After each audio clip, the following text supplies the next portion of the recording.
حضرت یوسف علیہ السلام کے بھائی دوسری مرتبہ یوسف علیہ السلام سے غلہ لے کر واپس جانے لگے تو بنیامین کا معاملہ بن گیا۔ یہ بھائی چونکہ اپنے والد گرامی سے بنیامین کو واپس لانے کا پکا وعدہ کر کے آئے تھے اور قسمیں کھا کے آئے ہوئے تھے، لیکن اللہ تعالیٰ کی تدبیر کے مطابق یوسف علیہ السلام نے بنیامین کو حضرت یوسف علیہ السلام نے بنیامین کی ڈیمانڈ کے مطابق مصر کے اندر رکھ لیا، اور انہوں نے کہا کہ آپ ہم میں سے کسی کو رکھ لیں لیکن ان کو چھوڑ دیں۔ تو جناب یوسف علیہ السلام نے فرمایا کہ یہ کسی کے ساتھ بے انصافی میں نہیں کر سکتا۔ اللہ تعالیٰ ارشاد فرماتا ہے فَلَمَّا اسْتَيْأَسُوا مِنْهُ، جب یوسف علیہ السلام کے بھائی نا امید ہو گئے بنیامین کے بارے میں،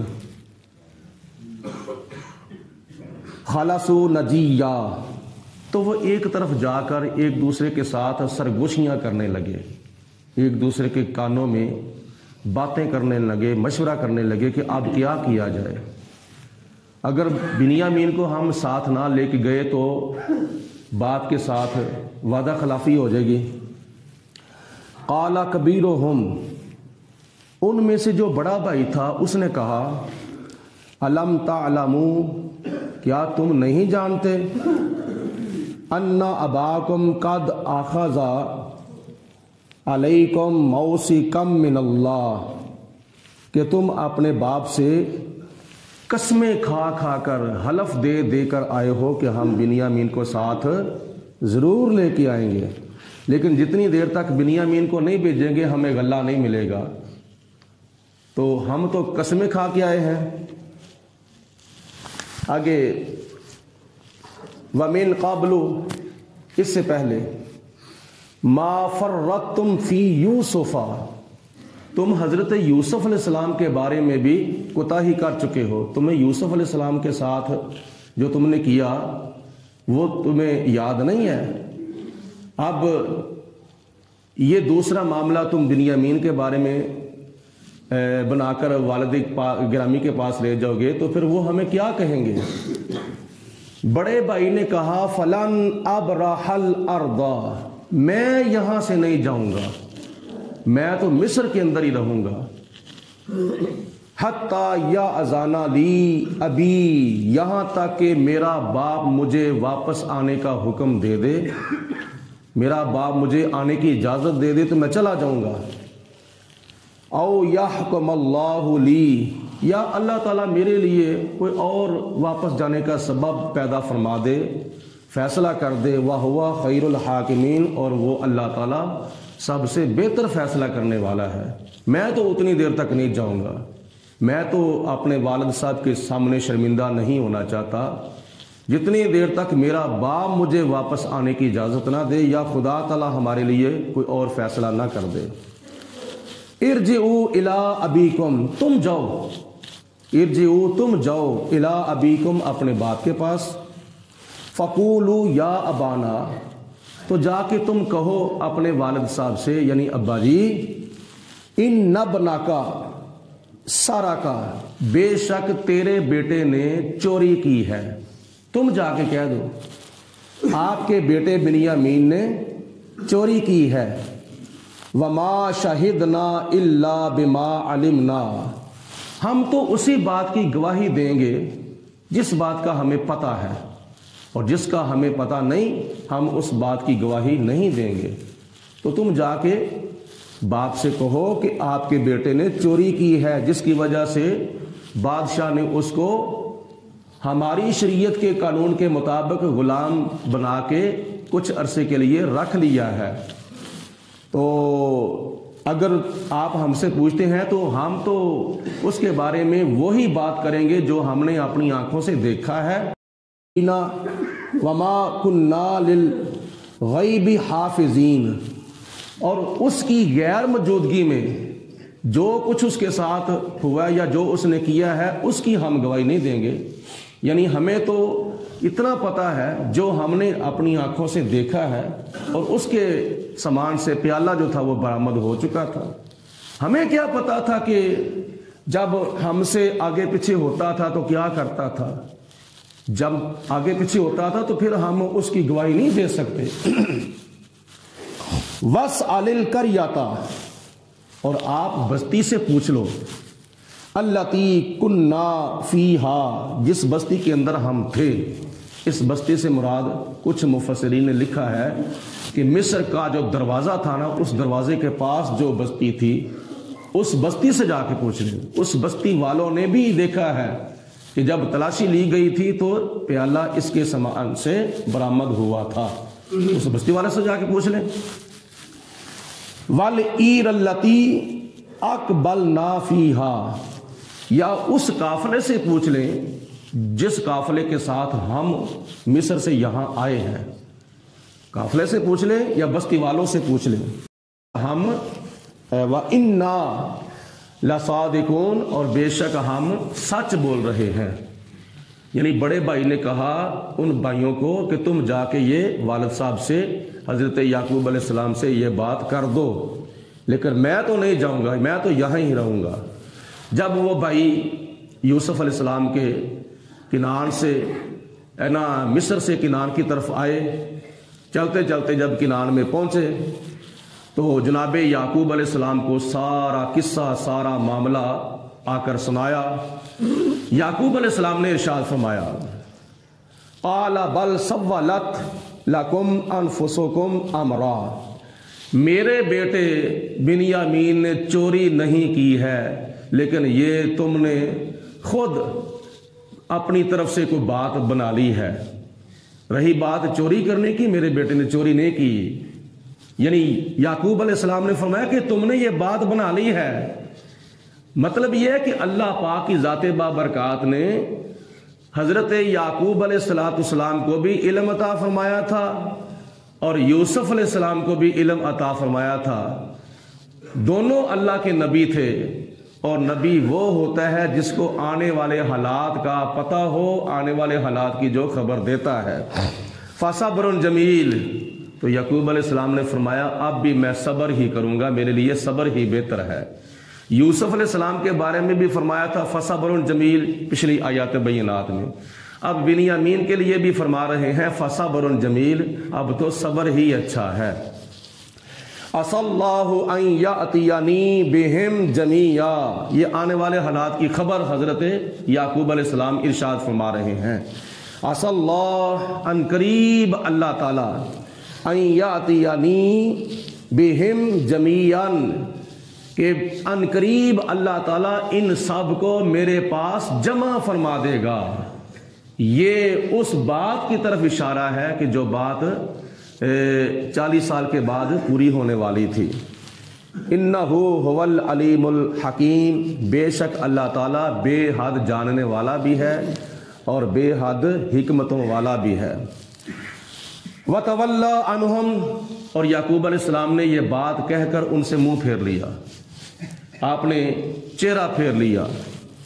وَقَالَ يَا أَسَفَا عَلَى يُوسُفَ، اور جناب یعقوب علیہ السلام نے فرمایا ہائے یوسف علیہ السلام کی جدائی پر افسوس، اتنا افسوس کیا، اتنا آپ نے غم کیا کہ وَابْيَضَّتْ عَيْنَاهُ مِنَ الْحُزْنِ، حضرت یعقوب علیہ السلام کی آنکھیں جو تھیں وہ، کون بول رہا ہے ادھر یار؟ حضرت یعقوب علیہ السلام کی آنکھیں جو تھیں وہ نبینہ ہو گئیں۔ 40 سال تک حضرت یعقوب علیہ السلام حضرت یوسف علیہ السلام کی جدائی میں گریہ وزاری کرتے رہے، اللہ کی بارگاہ میں روتے رہے، تو آپ کی آنکھوں کے اندر سفید موتیا اتر آیا، آپ کی آنکھیں سفید ہو گئیں، نظر آپ کی چلی گئی۔ وَابْيَضَّتْ، اور سفید ہو گئیں، عَيْنَاهُ، آپ کی آنکھیں، مِنَ الْحُزْنِ، غم کی وجہ سے، اور فَهُوَ كَظِيمٌ، اور یعقوب علیہ السلام غم برداشت کرنے والے تھے، یہ غصہ پینے والے تھے، غم برداشت کرنے والے تھے۔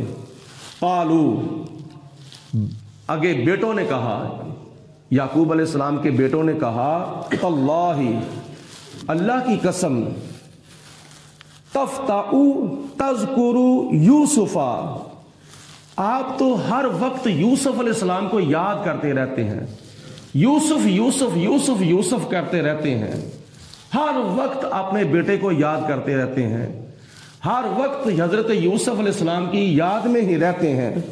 حتیٰ تکونا حردن، یہاں تک کہ آپ بیمار ہو جائیں گے، آپ لاغر ہو جائیں گے، آپ کی کمر ٹیڑھی ہو جائے گی۔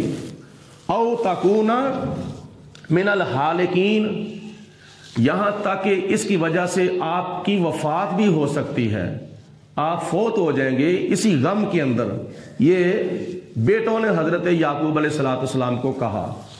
قالا، حضرت یعقوب علیہ السلام نے آگے سے ارشاد فرمایا کہ میرے بیٹو، انما اشکو بسی وحزنی الی اللہ، میں اپنی پریشانی اور اپنے حزن یعنی غم کی فریاد اپنے اللہ سے کروں گا، میں اپنے حزن کی اور اپنی پریشانی کی جو فریاد ہے اپنے پروردگار عالم سے کروں گا۔ وَاعْلَمُوا مِنَ اللَّهِ مَا لَا تَعْلَمُونَ وَأَعْلَمُوا مِنَ اللَّهِ مَا لَا تَعْلَمُونَ، اور میں جانتا ہوں اللہ تعالیٰ کی طرف سے جو تم نہیں جانتے۔ یہ یعقوب علیہ السلام نے ارشاد فرمایا کہ جو اللہ کے بتائے ہوئے علم سے یا اللہ کے عطا فرمائے ہوئے علم سے میں جانتا ہوں وہ تم نہیں جانتے۔ یہ نبی اور غیر نبی میں فرق ہوتا ہے۔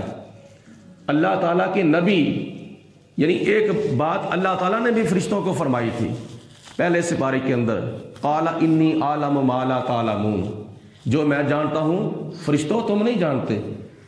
فرشتوں نے کہا تھا نا کہ انسان کو نہ بنا، یہ زمین کے اندر دنگا فساد کرے گا، قتل و غارت کرے گا، خون ریزیاں کرے گا، مار کٹائیاں کرے گا، تو خدا نے فرمایا قال انی اعلم ما لا تعلمون، جو میں جانتا ہوں فرشتوں تم نہیں جانتے۔ حضرت یعقوب علیہ السلام نے بھی بات یہی کی تھی، لیکن اس بات کو اللہ کی طرف منسوب کیا تھا، وہ یہ کہ وَأَعْلَمُ مِنَ اللَّهِ، میں اللہ کی طرف سے جانتا ہوں، یعنی اللہ تعالیٰ کے عطا کردہ علم سے میں جانتا ہوں، ما لا تعلمون، جو تم نہیں جانتے، مطلب جو آنے والے وقت میں ہونے والا ہے اس واقعہ کے بارے میں اللہ کی طرف سے جانتا ہوں، تم اس واقعہ کو نہیں جانتے۔ یہ حضرت یعقوب علیہ السلام کا اشارہ تھا کس بات کی طرف، کہ جب تخت مصر کے اوپر اللہ پاک کی ذات بابرکات نے حضرت یعقوب علیہ السلام کو بھی لانا تھا، ان کی اہلیہ محترمہ کو بھی لانا تھا، 11 بھائیوں کو بھی لانا تھا، یوسف علیہ السلام کے قدموں میں سب کو جھکانا تھا، سب نے یوسف علیہ السلام کو تعظیمی سجدہ کرنا تھا، یہ تخت مصر کی طرف اشارہ تھا حضرت یعقوب علیہ السلام کا۔ اس صورت کے اندر بڑے مقامات پر حضرت یعقوب علیہ السلام کی بتائی ہوئی باتوں سے پتہ چلتا ہے کہ اللہ پاک نے جناب یعقوب علیہ السلام کو علم غیب عطا فرمایا تھا۔ رہی بات جی اگر پتہ ہوتا تو 40 سال کیوں پھر روتے رہے، اس کے بارے میں مفسرین فرماتے ہیں کہ یہ اللہ تعالیٰ کا امتحان تھا، باپ پر بھی اور بیٹے پر بھی، یہ خدا کی طرف سے آزمائش تھی کہ 40 سال تک جناب یعقوب علیہ السلام نے بھی امتحان کے اندر سے گزرنا تھا اور یوسف علیہ السلام نے بھی امتحان کے اندر سے گزرنا تھا، تو دونوں رضا برضائے الہی تھے، باپ بھی اور بیٹا بھی۔ تو اللہ تعالیٰ اپنے بندوں پر امتحان بھیجتا ہے عروج کے لیے، درجات کی بلندی کے لیے، تو خدا تعالیٰ کا امتحان جو ہے وہ جس پر بھی آتا ہے اس کی طاقت کے مطابق آتا ہے۔ اللہ تعالیٰ جس کے اوپر بھی امتحان بھیجتا ہے اس کی طاقت کے مطابق بھیجتا ہے، طاقت سے بڑھ کر امتحان نہیں بھیجتا۔ یعنی اگر ایک بندہ 20 کلو کا وزن اٹھا سکتا ہے تو خدا تعالیٰ اس کے اوپر 2 من کا وزن نہیں لادتا، خدا تعالیٰ اس کو اتنا ہی وزن اس کے اوپر ڈالتا ہے جس کی اس کے اندر طاقت ہوتی ہے، لا یکلف اللہ نفسا الا وسعها۔ تو یہ کتنی اللہ تعالیٰ کی طرف سے آزمائش تھی اور کتنا بڑا امتحان تھا کہ اللہ تعالیٰ کی ذات بابرکات کے امتحان کے مطابق باپ بیٹے کو 40 سال کے لیے ایک دوسرے سے جدا رہنا پڑا۔ آگے حضرت یعقوب علیہ السلام نے جو ارشاد فرمایا کہ اے میرے بیٹو جاؤ یوسف علیہ السلام کو اور اس کے بھائی کو ڈھونڈو، اور خدا کی رحمت سے نا امید نہیں ہونا چاہیے۔ یہ تیسرا پھیرا اللہ پاک کی ذات بابرکات نے اگلی آیتوں میں بیان فرمایا ہے۔ 2 پھیروں کا بیان ہو گیا ہے۔ پہلے پھیرے گئے تھے تو 10 بھائی گئے تھے غلہ لینے کے لیے، دوسرے پھیرے گئے تو 11 بھائی گئے تھے، اپنا بنیامین کو ساتھ لے کے گئے۔ یہ 2 پھیرے بیان ہو چکے ہیں۔ کل انشاءاللہ تعالیٰ تیسرا پھیرا بیان کیا جائے گا۔ اللہ پاک عمل کرنے کی توفیق عطا فرمائے۔